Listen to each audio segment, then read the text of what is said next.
Опять не грузит ничего. Да как же заебать. Здорово! Сегодня бы хотел рассказать про вот эту вот мышку Keychron M3, или же почему она лучшая для ноутбуков.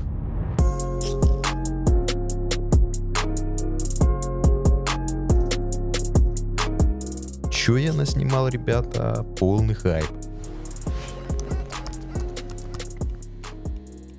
Началось все, как ни странно, с покупки MacBook'а. И каким бы удобным для повседневных задач не был его тачпад, к сожалению, для работы в монтажных программах он очень неудобен.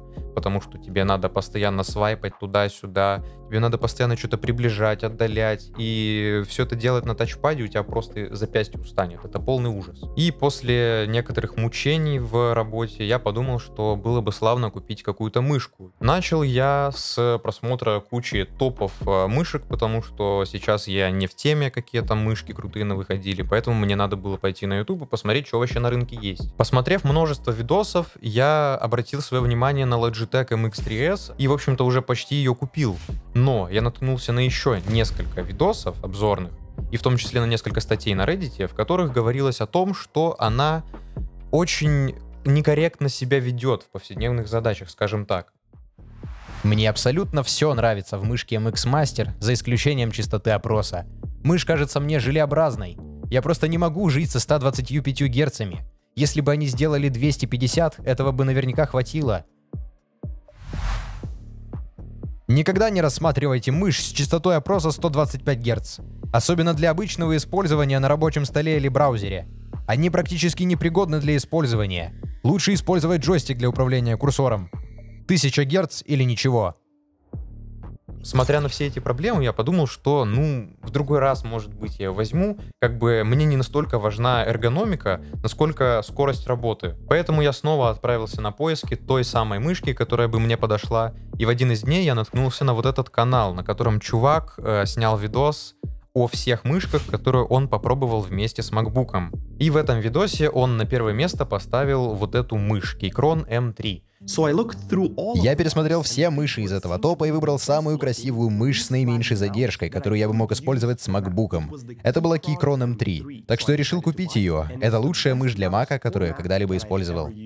После просмотра я сказал: дядя Стэн, я тебе верю. И что могу о ней сказать? У этой мыши есть USB-C адаптер, и это, наверное, единственное, что ее выделяет на фоне других беспроводных мышей. Потому что если ты владелец ультрабука или макбука, то тебе не нужно с собой таскать какие-то переходники, USB-хабы, док-станции и тому подобное. Ты просто берешь с собой вот эту мышь, втыкаешь в нее вот сюда спереди этот USB-C адаптер, заворачиваешь ее в футболку, как делаю я, потому что у меня нету какого-то кейса специального для нее, и носишь с собой и радуешься жизни. Итак, сегодня мы будем готовить мышиный ролл для переноски с собой. Нам понадобится сама мышь, радиопередатчик, который мы вот так вот вставляем прямо в нее. Вон она аж зелененьким загорелась. А также нам нужны старые шорты, которые мы кладем вот таким вот образом. Берем нашу мышь, кладем их по центру шорт и начинаем заворачивать. Раз, два, 3 секунды, и мы получаем вот такой вот мышиный ролл, который можно брать с собой куда угодно, не боясь за сохранность мышки. В отличие от той же самой Logitech MX3 Silent, она достаточно громкая. Поэтому тихо поиграть на ней в Geometry Dash на парах, к сожалению, не получится. Конкретно у меня версия на 1000 Гц, а выше покупать я не вижу для себя смысла. У этой мыши есть 3 варианта подключения. Это по проводу, по Bluetooth и по радиопередатчику. Если подключать ее по Bluetooth, то максимум ты получишь 125 Гц отклика, и, как я понял, это максимум, что, в принципе, Bluetooth может выдать. Ну а по проводу и по радиопередатчику у нее есть несколько вариантов. Это 125, 500 и 1000 Гц. Пока что она у меня около 2 недель, и свой цвет белоснежно-белый она сохраняет достаточно хорошо. Но я не знаю, как долго это будет продолжаться, потому что белые мышки обычно очень любят желтеть, и, в общем-то, это надо иметь в виду. У этой мышки есть несколько вариантов RGB подсветки, но я ее принципиально не использую, потому что мне время автономной работы важнее RGB подсветки. Я ее использую, собственно, без нее, на 1000 Гц отклика, и заряжаю ее примерно раз в неделю. Производителем заявлено, в принципе, 70 часов, но как будто бы даже больше.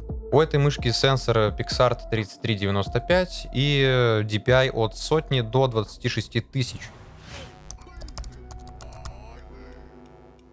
Мышка пришла вот в такой черной коробке, и мне еще жопу пришлось напрячь для того, чтобы ее открыть. Ну алло, Оставайся. Давай.